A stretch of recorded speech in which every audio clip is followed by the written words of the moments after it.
बहुत बहुत स्वागत है आपका आपके चैनल सरस्वती ट्यूटोरियल्स में। और जैसा कि आप देख पा रहे हैं, हमारा टॉपिक चल रहा था इलेक्ट्रिसिटी यानी कि विद्युत। और आज हम इसमें electrical component in a circuit, किसी भी इलेक्ट्रिकल सर्किट में यूज होने वाले जो छोटे छोटे कंपोनेंट्स होते हैं उनके क्या सिंबल होने चाहिए, उन्हें हम कैसे रिप्रेजेंट करते हैं, इस विषय में समझेंगे। लेकिन उससे पहले हम आपको आपके टॉपिक से लिंक करा देते हैं। तो देखिए, हम इस टॉपिक में क्या क्या पढ़ चुके हैं।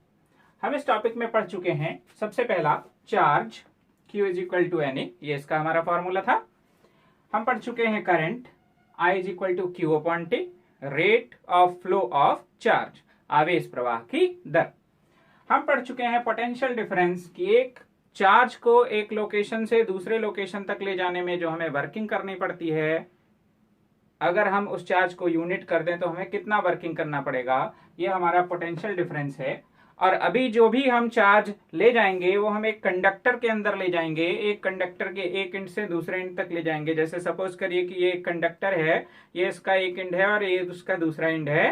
तो यहां से यहां तक जो हम चार्ज को ले जाएंगे, यूनिट चार्ज को, तो हमें जो वर्किंग करनी पड़ेगी उसे हम पोटेंशियल डिफरेंस कहेंगे। Is it okay? तीसरा है हमारा ओम्स लॉ। बहुत बेहतर तरीके से हमने इसको सीखा था लास्ट टॉपिक में, और ये होता है V upon I is equal to R, कि किसी भी कंडक्टर में V और I का जो रेशियो है वो R के बराबर होता है, जहां पर R हमारा किसी भी कंडक्टर के अंदर उपस्थित रेजिस्टेंस है। और ये जो रेजिस्टेंस है ये हमारे करंट के फ्लो में बाधा डालता है, इसलिए हम इसको रिएक्टेंस भी कह सकते हैं। रिएक्टेंस के विषय में हम आगे आने वाली क्लासेस में पढ़ेंगे। रेजिस्टेंस डिपेंड करता है किसी भी कंडक्टर की लेंथ पर, कंडक्टर के एरिया ऑफ क्रॉस सेक्शन पर, कंडक्टर के मटेरियल पर यानी कि रेजिस्टिविटी, और टेम्परेचर पर। हमने पढ़ा था कि ये इस पर किस प्रकार निर्भर करेगा। तो ये हमारे पास रिलेशन है, लेंथ बढ़ने के साथ बढ़ेगा, एरिया बढ़ने के साथ घटेगा, रेजिस्टिविटी बढ़ने के साथ बढ़ेगा, और टेम्परेचर के बढ़ने के साथ बढ़ेगा। और ऑल ओवर पूरे सिस्टम में हमने ये देखा था कि जो हमारा रेजिस्टेंस है उसका जो बेसिक कॉज है वो है कोलिजन। जब किसी कंडक्टर में, जैसे कि ये आपके पास कंडक्टर है और इस कंडक्टर में आपका जो चार्ज है वो इस एंड से इस एंड तक जाता है, तो ऐसी कंडीशन में वो इसमें जो एटम्स हैं उनको हिट करता है, और इन एटम्स को हिट करता है तो अपनी इलेक्ट्रिकल एनर्जी को वेस्ट करता है। यही हमारा रेजिस्टेंस का बेसिक कॉज है। जैसे जैसे आपका कोलिजन बढ़ता जाएगा वैसे वैसे आपका रेजिस्टेंस भी बढ़ता जाएगा। किसी भी कंडक्टर के पास फ्री इलेक्ट्रॉन्स होते हैं, और यही इलेक्ट्रॉन हमारे चार्ज के कैरियर होते हैं, यानी कि चार्ज को एक लोकेशन से दूसरी लोकेशन तक पहुंचाते हैं। और कोलिजन जब बढ़ता है तो रेजिस्टेंस भी बढ़ता है। तो यहां तक हमने स्टडी कर लिया था। अब हम बात करते हैं कि अगर हम इस कंडक्टर में चार्ज को फ्लो कराना चाहते हैं तो फिर हमें एक एक्सटर्नल सोर्स की जरूरत होती है, और हम देखते हैं कि वो एक्सटर्नल सोर्स हमारा क्या होता है। तो यही सारी छोटी छोटी चीजें हम यहाँ पर इलेक्ट्रिकल कंपोनेंट्स के विषय में सीखने वाले हैं। तो हमारा जो सबसे पहला इलेक्ट्रिकल कंपोनेंट है, आपको दिख रहा होगा, मैंने यहाँ पर लिख रखा है, जो कि है अ सेल। तो सेल का जो रिप्रेजेंटेशन होता है ये इस प्रकार किया जाता है, one longer plate, one smaller plate. जो हमारी बड़ी वाली प्लेट है ये पॉजिटिवली चार्ज होती है और ये हमारी नेगेटिवली चार्ज प्लेट होती है। तो इस तरह से हम किसी भी सेल का रिप्रेजेंटेशन करते हैं। किसी भी सेल के अंदर क्या होता है इसकी चर्चा हम पिछले लेक्चर में कर चुके हैं। चलिए, जब हम इस तरह के बहुत सारे सेल्स को एक कंबाइंड पैकेज में तैयार करते हैं तो उस कंडीशन पर जो हमें मिलता है उसे हम कहते हैं एक बैटरी। ये भी हमारा एनर्जी का सोर्स है, एक्सटर्नल एनर्जी सोर्स, जिसमें पॉजिटिव नेगेटिव और पॉजिटिव नेगेटिव प्लेट्स का एक कॉम्बिनेशन होता है। ये आपकी पॉजिटिव है, नेगेटिव, पॉजिटिव नेगेटिव, इस तरह से जुड़ते हुए फाइनली ये आपका नेगेटिव प्लेट हो जाता है। तो यहां पर आप देख रहे हैं कि ये जो आपका सिंबल है ये बैटरी का है। तो कहीं भी अगर किसी एक्सटर्नल सोर्स में हमें बैटरी को रिप्रेजेंट करना है तो हम उसको इस तरह से रिप्रेजेंट करेंगे। ठीक है, आगे बढ़ते हैं। नेक्स्ट जो हमारा टॉपिक है ये हमारा प्लग की है। प्लग की के विषय में अगर हम बात करें तो प्लग की जो हमारी होती है वो कुछ इस तरह से होती है। इसमें मैं आपको दो टाइप दिखा रहा हूं, one is this and other one is this. इसमें आप देख रहे हैं और इसमें आप देख रहे हैं कि यहां पर एक डॉट एक्स्ट्रा लगा हुआ है। तो ये वाली जो प्लग की है इसे हम ओपन की कहते हैं और इसे हम क्लोज्ड कहते हैं। ओपन का मतलब होता है ऑफ, यानी कि अभी आपने कनेक्शन को स्टार्ट नहीं किया है, और क्लोज का मतलब होता है ऑन, यानी कि आपने कनेक्शन को स्टार्ट कर दिया है। ठीक है, नेक्स्ट हमारा जो है टॉपिक है वो है टैपिंग की। तो टैपिंग की बहुत इंपॉर्टेंट की है, ध्यान से देखिएगा। आपने देखा होगा बहुत सारे इक्विपमेंट्स ऐसे होते हैं जिनमें जो है हमें करंट के वेरिएशन को बढ़ाना होता है, यानी कि करंट को वेरी करना होता है। आपने देखा होगा बहुत सारे ऐसे साउंड के इक्विपमेंट्स होते हैं जिसमें आप करंट को वेरी करके साउंड को वेरी कराते हैं। तो उसमें आपके पास एक टैप होता है, यानी कि एक एरो की, जिसको आप किसी वायर के ऊपर चलाते हैं। जब आप इसको यहां टच कराएंगे तो करंट अलग मिलेगा, यहां टच कराएंगे तो करंट अलग मिलेगा, यहां टच कराएंगे तो करंट अलग मिलेगा। तो इस तरह से आपके पास ये जो मेटेलिक एरो है इसको आप कंडक्टर पर अलग अलग जगह पर रखते हैं और आपको अलग अलग करंट मिलता है। तो ये आपका जो है ये है आपका टैप की। तो टैप की जो रिप्रेजेंटेशन है इसको हम कुछ इस तरह से रिप्रेजेंट करते हैं। ये हमारे पास 2 पॉइंट्स हैं, हम इन्हें क्लोज करेंगे एक टैप से। तो ये हमारी टैप की। अगली बात करते हैं हम रेजिस्टेंस के बारे में। रेजिस्टेंस इस पूरे टॉपिक का सबसे इंपॉर्टेंट फैक्टर है। आपको ध्यान रखना है कि रेजिस्टेंस कहां होता है। रेजिस्टेंस होता है आपके कंडक्टर में, और कंडक्टर में उसके होने की वजह है कोलिजन। जितना ज्यादा कोलिजन होगा उतना ही अधिक आपके पास रेजिस्टेंस आएगा। ठीक है, तो यानी कि कंडक्टर जहां जहां होगा वहां वहां रेजिस्टेंस होगा। तो अगर आप बल्ब को देखते हैं तो बल्ब के अंदर भी आपको कंडक्टर मिलता है एज अ वायर। अगर आप फैन को देखते हैं तो फैन के अंदर आपने देखा है एक बॉक्स होता है जिसमें बहुत सारी वायरिंग होती है, उसमें भी वायर है।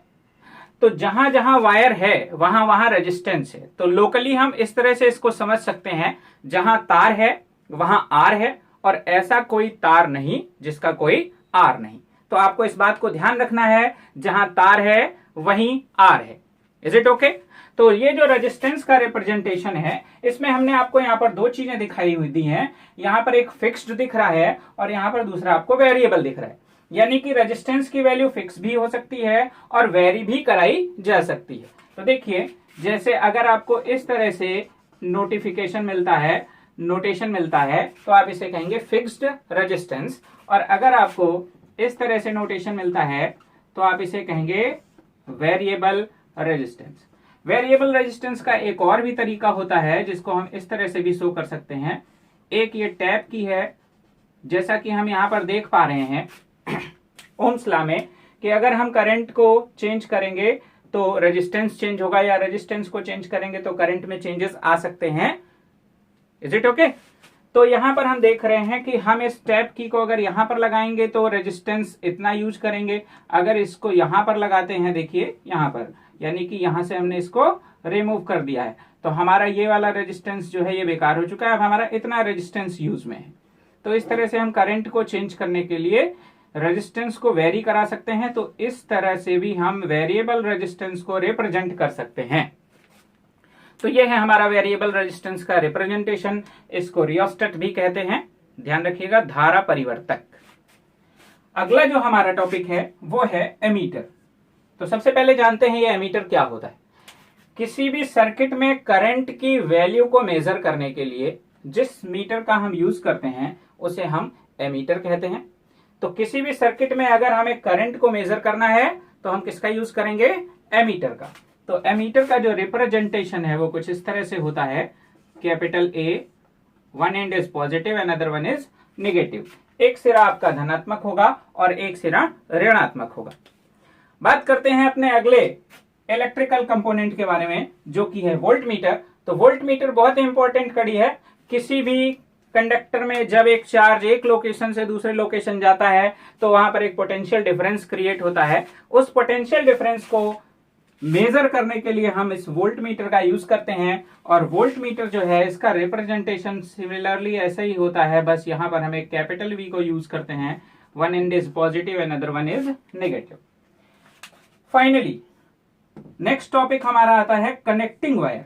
ये बहुत ही ज्यादा इंपॉर्टेंट है, आपको ध्यान रखना है, क्योंकि जब हम न्यूमेरिकल पर्पस पर आते हैं तो कुछ बच्चे कंफ्यूज हो जाते हैं। तो यहाँ पर आपको ध्यान देना है कि हमने यहाँ पर जितने भी इलेक्ट्रिकल कंपोनेंट्स बनाए हैं, इसमें सभी में आप देख रहे हैं कि आपके पास ये एक्स्ट्रा वायर लगा हुआ है। देख रहे हैं आप, मैं यहाँ पर इसको जो है कलर से रिप्रेजेंट कर रहा हूं। ये इतना वायर एक्स्ट्रा है, यहां पर भी देख सकते हैं आप वायर एक्स्ट्रा है, ये एक्स्ट्रा वायर है, ये एक्स्ट्रा वायर है। यानी कि स्विच को कनेक्ट करना है तो एक्स्ट्रा वायर चाहिए, बैटरी को कनेक्ट करने के लिए एक्स्ट्रा वायर चाहिए, टैप की को कनेक्ट करने के लिए एक्स्ट्रा वायर चाहिए, किसी भी सर्किट में लोड को कनेक्ट करने के लिए, अब ये लोड क्या है, लोड मतलब रेजिस्टेंस, ठीक है, इसको कनेक्ट करने के लिए हमें एक्स्ट्रा वायर चाहिए। यानी कि हर जगह हमें एक्स्ट्रा वायर की रिक्वायरमेंट होती है, जिसकी सहायता से हम किसी भी कंपोनेंट को दूसरे कंपोनेंट के साथ अटैच करते हैं। तो ऐसे कनेक्ट सिस्टम को हम कहते हैं कनेक्टिंग वायर, यानी कि संयोजक तार। तो संयोजक तार का रिप्रेजेंटेशन एक स्ट्रेट लाइन वायर की तरह होता है, ये हमारा कनेक्टिंग वायर है।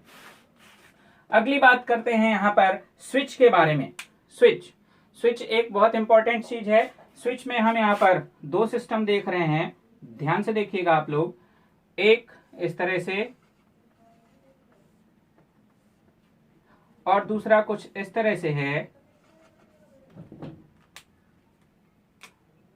ये।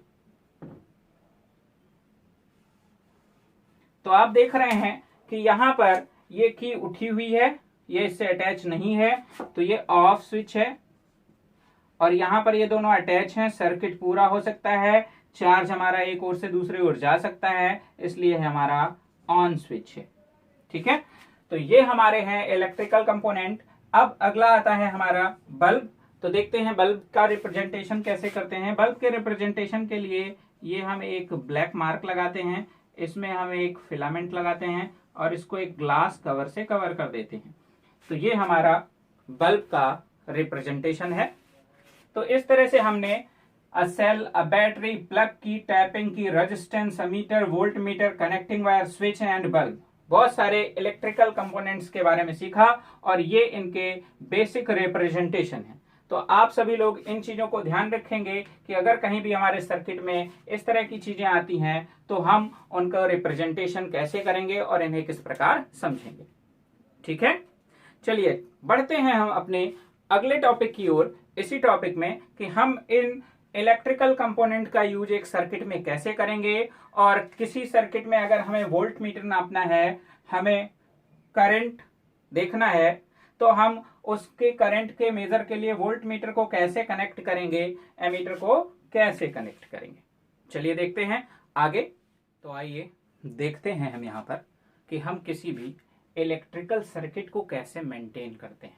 किसी भी इलेक्ट्रिकल सर्किट में क्या क्या होना चाहिए, क्या बेसिक उसके कंपोनेंट्स होने चाहिए, और उन कंपोनेंट्स को एक दूसरे से हम कैसे लिंक करते हैं, इस विषय में हम समझेंगे। जैसा कि मैंने आपसे पहले भी कहा कि किसी भी इलेक्ट्रिकल सर्किट का जो बेसिक कंपोनेंट है वो रेजिस्टेंस है। फिर वो चाहे बल्ब हो, फैन हो, एसी हो, कंप्यूटर हो, किसी भी टाइप का इलेक्ट्रिकल कंपोनेंट क्यों ना हो, उसके पास रेजिस्टेंस जरूर होता है। तो हम सबसे पहले यहाँ पर रेजिस्टेंस से ही स्टार्टअप लेते हैं। देखिए, ये हमारे पास कोई भी एक इलेक्ट्रिक कंपोनेंट है जिसमें कुछ रेजिस्टेंस है। ठीक है, अब रेजिस्टेंस का जो काज था वो कोलिजन था, और कोलिजन कहां होता था, किसी भी कंडक्टर में फ्री इलेक्ट्रॉन्स जब भागते थे और आपस में कोलाइड हो जाते थे। ठीक है, तो देखिए ये हमारा है रेजिस्टेंस। अब इस रेजिस्टेंस को हम कनेक्ट करते हैं एक एक्सटर्नल सोर्स से, और एक्सटर्नल सोर्स हमारा बैटरी है। तो बैटरी का ये positive negative, positive negative, positive negative, और भी सेल्स हम इसमें ऐड कर सकते हैं। ये एंड हमारा पॉजिटिव है और ये एंड हमारा नेगेटिव एंड है। ठीक है, अब इस बैटरी को हमें कब एनर्जी लेनी है, कब एनर्जी नहीं लेनी है, इसके लिए यहां पर हमारे पास एक स्विच होना चाहिए या हमारे पास एक प्लग की होनी चाहिए। तो हम यहाँ पर एक प्लग की लगा रहे हैं, ये हमारी एक प्लग की है। जब हम इसे ऑन करेंगे तो हम यहाँ पर करंट ले सकेंगे। अब इसमें अगर हमें करंट का वेरिएशन कराना है तो यहाँ पर हम एक रियोस्टेट लगाते। रियोस्टेट जो होता है ये हमारे करंट के वेरिएशन के लिए उत्तरदायी होता है। और इसमें हम सहायता लेते हैं रेजिस्टेंस की, क्योंकि अगर किसी भी कंडक्टर के अंदर रेजिस्टेंस बढ़ जाता है तो वहां पर करंट की वैल्यू डिक्रीज हो जाती है, क्योंकि जो इलेक्ट्रिकल एनर्जी है वो ज्यादा से ज्यादा कोलिजन में कंज्यूम हो जाती है और वो हमारे हीट भी बना सकती है और इलेक्ट्रिक भी बना सकती है और मैग्नेटिक फील्ड भी जनरेट कर सकती है। ओके, तो ये हमारा रियोस्टेट है। अब इसका कनेक्शन देखते हैं। इसका कनेक्शन इस तरह से हम लेते हैं इसके दूसरे एंड से, और ये हम इसमें एक टैप की लगा देते हैं। अब ये टैप की जहां जहां हम टच कराते जाएंगे उतना हम हिस्सा सर्किट में यूज करेंगे और बाहर का सर्किट हम यूज नहीं करेंगे, क्योंकि कभी भी ओपन सर्किट में कोई भी करंट का फ्लो नहीं होता। करंट का फ्लो हमेशा क्लोज सर्किट में होता है। ठीक है, अब देखिए यहां पर आपका ये एंड पॉजिटिव है, तो हमने पहले पढ़ा है अपने लेक्चर्स में कि ये जो हमारा सर्किट है इसमें हमेशा करंट जब एक्सटर्नली देखते हैं तो पॉजिटिव एंड से चलता है और नेगेटिव एंड तक ऐसे पहुंचता है। तो आपका करंट यहां से चलेगा और इधर की ओर पहुंचने वाला है इसमें। तो अब इस सर्किट में कितना करंट पहुंचा है इसे जांचने के लिए या इसे मेजर करने के लिए हम इसमें एक एमीटर लगाते हैं। तो देखिए यहां पर हम एक एमीटर ऐड कर देते हैं इस तरह से। तो जो हमारा एमीटर है अगर इसको हम देख पा रहे होंगे ध्यान से, तो इसका एक एंड मैंने यहां से अटैच किया है और दूसरा एंड यहां से अटैच किया है। ठीक है, क्योंकि इसमें भी कनेक्टिंग वायर होते हैं। अब हमें पोटेंशियल डिफरेंस को मेजर करना है, तो पोटेंशियल डिफरेंस हमेशा कंडक्टर के एंड्स के बीच होता है या किसी भी इलेक्ट्रिकल कंपोनेंट के एंड के बीच होता है। तो हमारा पहला एंड ये है और फाइनली एंड ये है। इन दोनों के बीच हमें पोटेंशियल डिफरेंस को मेजर करना है, इसलिए हम यहाँ पर पोटेंशियल डिफरेंस के मेजरमेंट के लिए एक वोल्ट मीटर अटैच करते हैं इस तरह से। अभी यहाँ पर आप देख पा रहे होंगे कि हमारा जो वोल्ट मीटर है और हमारा जो लोड है रेजिस्टेंस, ये दोनों ही एक दूसरे के पैरेलल हैं। ठीक है, तो इस तरह का जो सिस्टम होता है हम यहां पर कहते हैं पैरेलल सिस्टम ऑफ सर्किट। ठीक है, अभी ये जो आपका रेजिस्टेंस है और ये एमीटर है, ये दोनों एक ही स्ट्रेट लाइन में फॉरवर्ड है, यानी कि एक ही से जुड़े हुए हैं। ठीक है, तो ऐसी कंडीशन को हम एक सीरीज सिस्टम कहते हैं। अभी हम इसको एक्सप्लेन करेंगे कि what is series and what is parallel system of combination, लेकिन ये हमारा सीरीज कॉम्बिनेशन है। तो सीरीज कॉम्बिनेशन में हमने एमीटर को ऐड करना है और हमें हमेशा वोल्ट मीटर को एक पैरेलल सिस्टम में ऐड करना है। तो इस तरह से ये बन जाता है आपका एक इलेक्ट्रिकल सर्किट, जिसमें आपके पास एनर्जी का सोर्स है, एनर्जी को लेने के लिए हमारे पास एक इलेक्ट्रिकल कंपोनेंट है। ये इलेक्ट्रिकल कंपोनेंट कितनी एनर्जी लेता है यानी कि इस वोल्ट मीटर से हम जानेंगे, और इसमें कितना करंट फ्लो होता है इस मीटर से हम जानेंगे। और फाइनली ये हमारी टैप की है जो हमारे करंट को वेरी करा सकती है, और ये हमारा की है, जब तक हम इसे ऑन नहीं करेंगे तब तक इस सर्किट में किसी भी टाइप का कोई भी करंट फ्लो नहीं होगा, और जब हम इसे ऑन कर देंगे तो यहाँ पर करंट फ्लो स्टार्ट हो जाएगा। तो इस तरह से हम किसी भी इलेक्ट्रिकल सर्किट को बनाते हैं। आइए अब देखते हैं कि हम किन्हीं भी रेजिस्टेंसेस को किस तरह से एक दूसरे से कंबाइन करते हैं, यानी कि कॉम्बिनेशन ऑफ रेजिस्टेंस और रजिस्टर।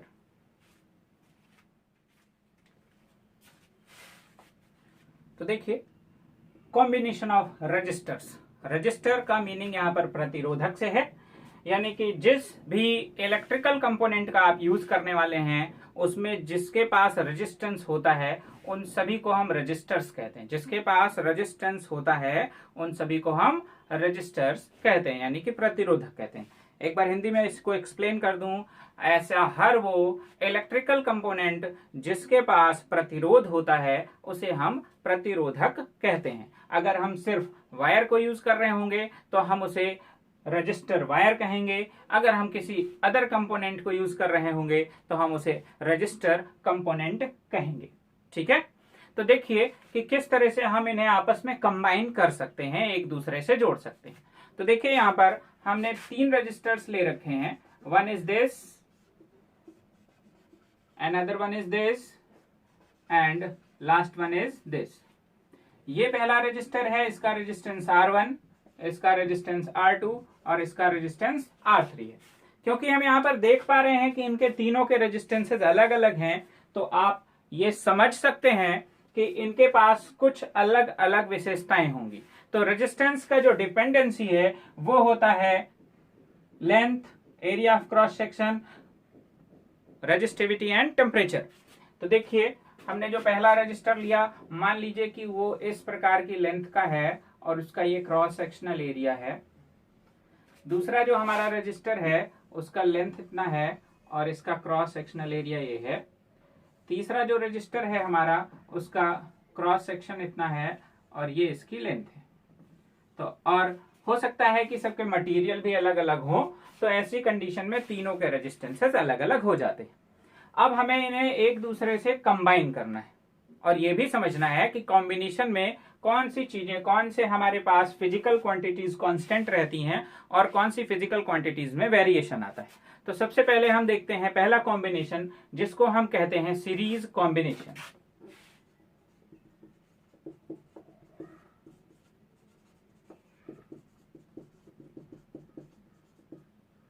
Series combination. तो क्या होता है सीरीज कॉम्बिनेशन? बहुत ही आसान से आप समझ सकते हैं। आप देख रहे हैं कि हमारे हर रजिस्टर के पास दो इंड्स हैं, first second, first second, first second. तो जब भी हम किसी भी रजिस्टर के सेकंड एंड को दूसरे रजिस्टर के फर्स्ट एंड से कनेक्ट कर देते हैं, तो ऐसे सिस्टम को हम कहते हैं एक सीरीज कॉम्बिनेशन। तो देखिए, यहां पर पहला रजिस्टर ये रहा आपका, ये इसका एंड है और इससे हमने दूसरे रजिस्टर को ऐड कर दिया ये। तो पहले वाले रजिस्टर का सेकंड एंड और दूसरे वाले का फर्स्ट एंड एक दूसरे के पास आ चुके हैं, सेकंड कॉमा फर्स्ट, इस तरह का। ऐसे ही हम देखेंगे तो इसका जो सेकंड एंड है, इससे हम इसके फर्स्ट एंड को कनेक्ट कर देंगे इस तरह से। तो ये हमारा जो कॉम्बिनेशन आपको नजर आ रहा है, इसे हम कहते हैं एक series combination. Is it okay? और क्योंकि हमने ये कॉम्बिनेशन बनाया है, हमें एक एक्सटर्नल सोर्स से इसे जोड़ना होगा। तो ऐसी कंडीशन में हम यहाँ पर एक एक्सटर्नल सोर्स, एक बैटरी लगा सकते हैं और उसे कंट्रोल करने के लिए यहां पर हम एक रियोस्टेट और एक प्लग की यूज करते हैं। ठीक है? तो इस तरह से जो हमारे पास सर्किट है, जिसमें हम देख सकते हैं पहले वाले रजिस्टर का सेकेंड एंड दूसरे वाले रजिस्टर के फर्स्ट एंड से कनेक्टेड है, ऐसे सिस्टम को हम सीरीज सिस्टम कहते हैं। सीरीज सिस्टम हम इसे क्यों कहते हैं, थोड़ी सी इस बारे में भी हम चर्चा कर लेते हैं। आप बहुत आसानी से इसे समझ सकते हैं। जैसे मान लीजिए, सीरीज को हम हिंदी में कहते हैं श्रेणी। श्रेणी की बात करें कि एक स्टेप के बाद दूसरा स्टेप चलना, दूसरे के बाद तीसरा चलना, या हम ऐसे कहें जैसे मैंने एक नंबर्स की सीरीज चूज करी और नंबर्स की सीरीज मैंने चूज करी नेचुरल नंबर। तो नेचुरल नंबर में आप क्या देखेंगे? सबसे पहला नंबर हमारा 1 है और दूसरा नंबर 2 है। तो हमने क्या देखा, 1 में जब हम 1 ऐड कर देते हैं तो 2 मिल जाता है, यानी कि एक के पीछे एक। फिर 2 में फिर से 1 ऐड कर देते हैं तो हमें 3 मिल जाता है। तो हम जब एक के पीछे एक, एक के पीछे एक, एक के पीछे एक, इस तरह से कनेक्टिविटी करते हैं तो हम उसे एक सीरीज सिस्टम कहते हैं। ठीक है? अब इस सीरीज सिस्टम में कौन सी चीज बदलने वाली है और कौन सी चीज नहीं बदलने वाली। यहाँ बदलने वाली चीज का मतलब हमारे पास फिजिकल क्वांटिटी से है, तो कौन सी फिजिकल क्वांटिटी यहाँ पर चेंज होने वाली है और कौन सी चेंज नहीं होने वाली है, थोड़ी सी चर्चा इस विषय पर भी कर लेते हैं।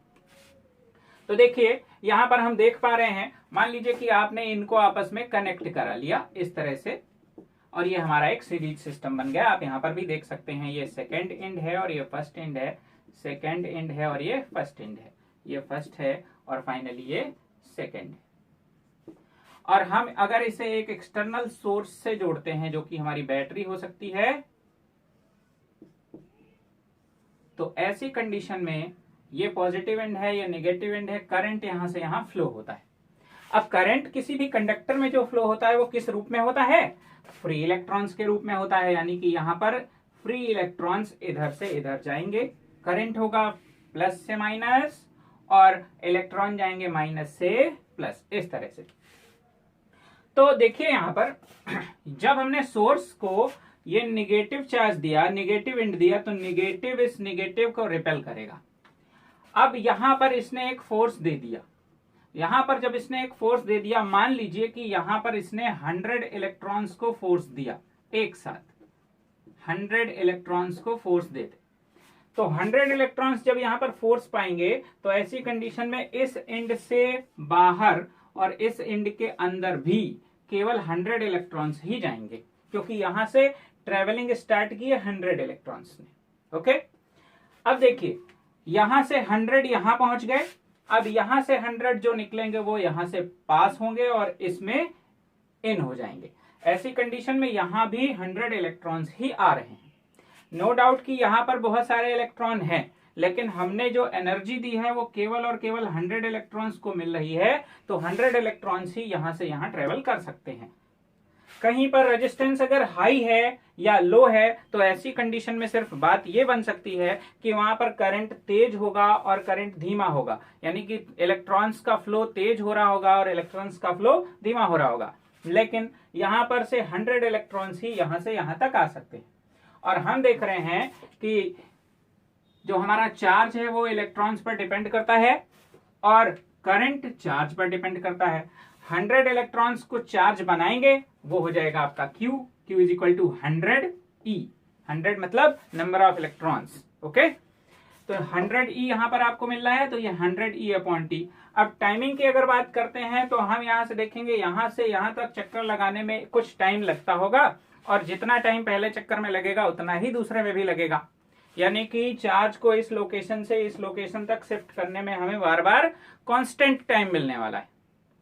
तो टाइमिंग हमारा कांस्टेंट है, चार्ज भी हमारा फिक्स हो चुका है 100 इलेक्ट्रॉन्स के बराबर, और ऐसी कंडीशन में हम कह सकते हैं कि करंट यहां से एक जैसा पास होता है। तो हमारा जो सीरीज कॉम्बिनेशन है इसका एक बेसिक कॉन्सेप्ट यहां पर क्या निकल आया है, current in each resistor is similar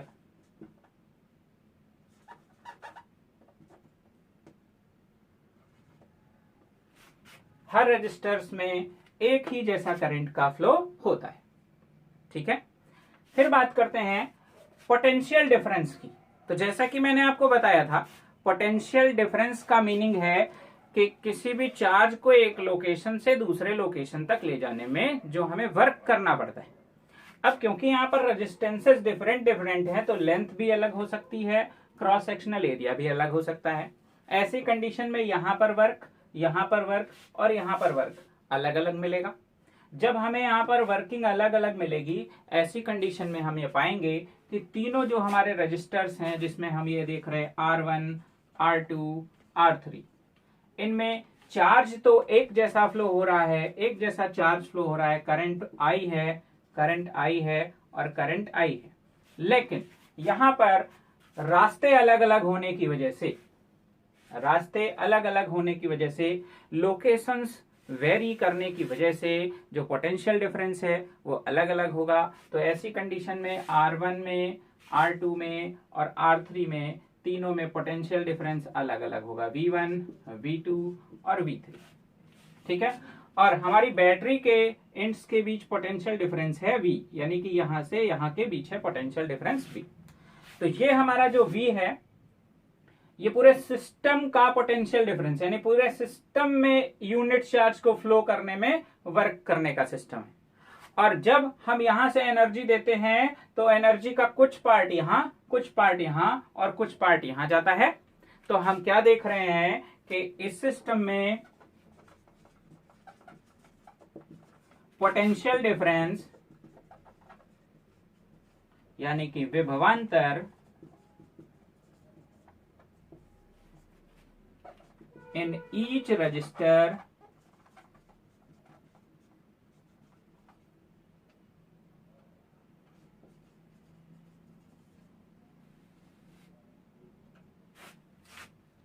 changes. यहां पर चेंजेस का मीनिंग ये नहीं है कि चेंज हो रहा है, यहां पर मीनिंग है इसका अलग अलग है। ठीक है, कि डिफरेंट डिफरेंट रजिस्टर में डिफरेंट डिफरेंट पोटेंशियल डिफरेंस है। तो ये हमने सीख लिया कि हमारे सीरीज सिस्टम के दो बेसिक कॉज हैं, current in each resistor similar, potential difference in each resistor changes, differ होता है।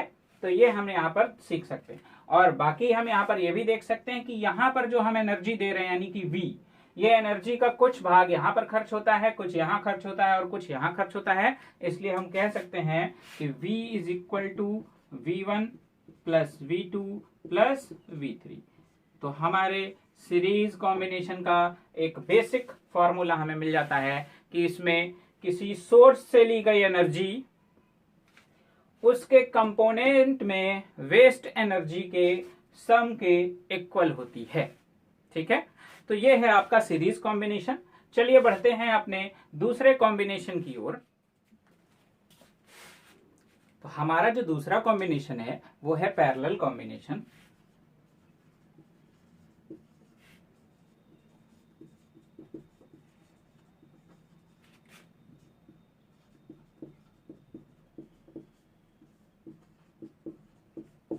इसके पहले जो हमने पढ़ा था उसे हम कह रहे थे सीरीज कॉम्बिनेशन यानी कि श्रेणी क्रम, और यहाँ पर दूसरा जो हमारा कॉम्बिनेशन है इसे हम कह रहे हैं पैरेलल कॉम्बिनेशन यानी कि समांतर क्रम। तो देखते हैं कि समांतर क्रम में हम किस प्रकार से तीनों ही रेजिस्टेंसेस को आपस में कंबाइन करते हैं। तो जैसा इसका नाम है वैसा ही इसका काम भी है। इसमें हम पहले तीनों रजिस्टर्स को इस तरह से रख लेते हैं, 1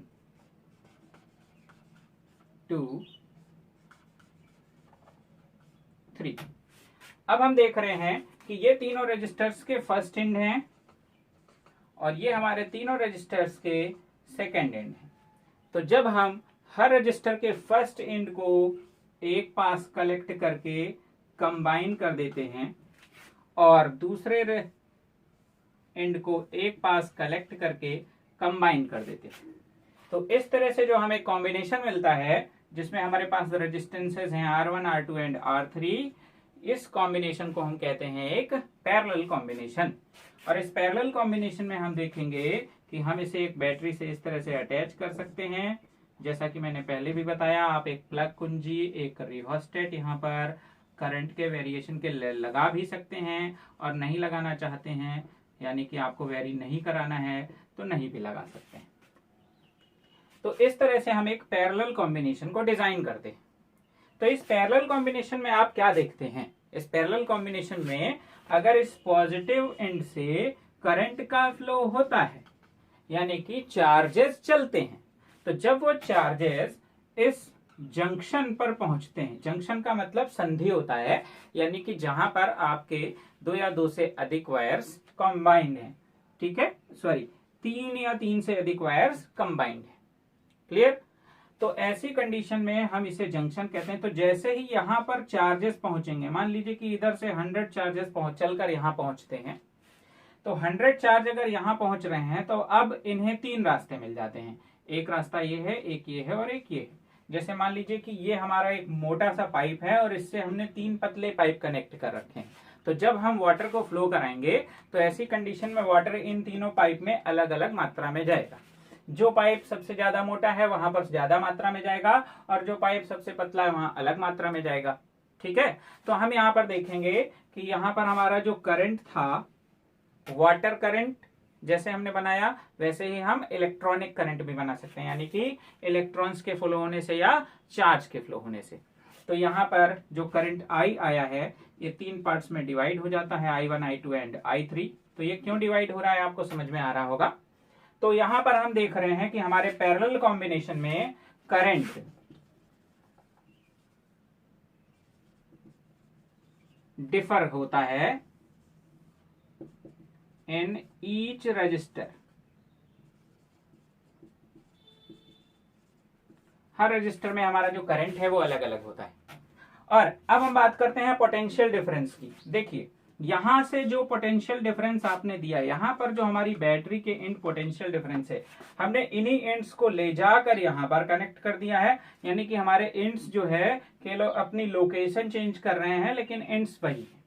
ठीक है, अब इंड्स वही हैं, तो इस कंडीशन में आपको हर बार चार्ज को इन्हीं दो इंड्स के बीच ले जाना है, यानी कि लोकेशन फिक्स्ड है, लोकेशन एक ही जैसी है, और उन्हीं दो लोकेशन के बारे में हम यहाँ पर देख रहे हैं। और हमने पढ़ा था कि potential is the property of location, जो हमारा विभव होता है वो स्थिति पर निर्भर करता है। तो इस बिंदु का विभव और इस बिंदु का विभव समान रहेगा तीनों वायर्स के लिए। तो हम ये कह सकते हैं कि इन तीनों वायर्स में, इन तीनों कंडक्टर्स में जो पोटेंशियल डिफरेंस है वो ऐसा ही रहेगा जैसा हमारी बैटरी के एंड्स पर है। तो यहां पर हम देख रहे हैं कि पोटेंशियल डिफरेंस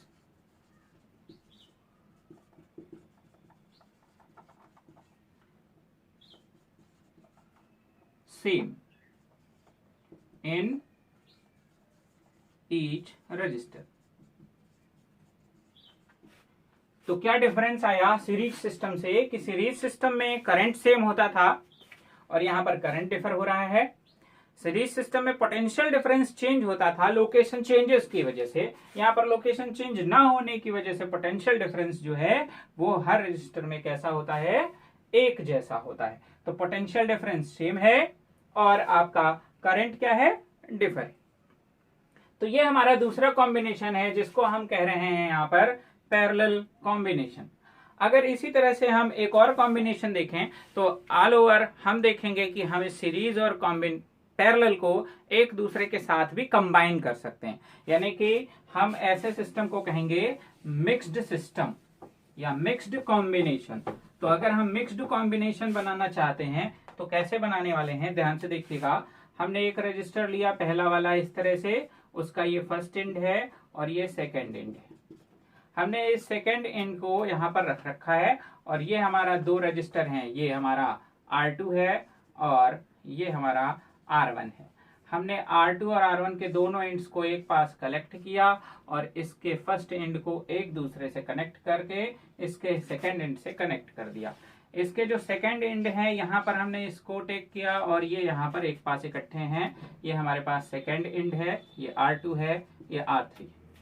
अब हम इसे एक एक्सटर्नल सोर्स यानी कि बैटरी से कनेक्ट कर सकते हैं। हम यहाँ पर एक प्लग कुंजी लगा सकते हैं, यहाँ से हम एक कनेक्शन इस तरह से बना सकते हैं। यहाँ पर हम रिहोस्टेट भी यूज कर सकते हैं। तो हम यहाँ देख रहे हैं कि ये दोनों रजिस्टर इसके साथ सीरीज कॉम्बिनेशन में, these are in parallel but with this these are in series।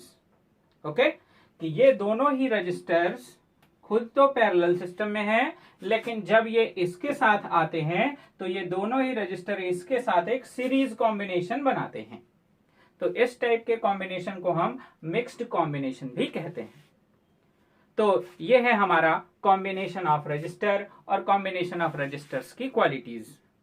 अगले टॉपिक में हम बात करेंगे कि जब भी हम रेजिस्टर्स को कंबाइन करते हैं तो कहां पर रेजिस्टेंस बढ़ता है और कहां पर रेजिस्टेंस कम होता है। अगर हम बहुत सारे रेजिस्टर्स को हटाकर एक सिंगल रेजिस्टेंस यूज करना चाहें, सिंगल रजिस्टर यूज करना चाहें, तो वो कितने वैल्यू का होना चाहिए या उसकी वैल्यू कितनी होनी चाहिए, किस तरह से हम उसको कैलकुलेट करेंगे। तो आने वाले टॉपिक में हम सीखेंगे कि सीरीज और पैरेलल कॉम्बिनेशन में इक्विवेलेंट रेजिस्टेंस यानी कि तुल्य प्रतिरोध कितना होता है। तो आज के लेक्चर में फिलहाल इतना ही। थैंक्स फॉर वॉचिंग, बहुत बहुत धन्यवाद।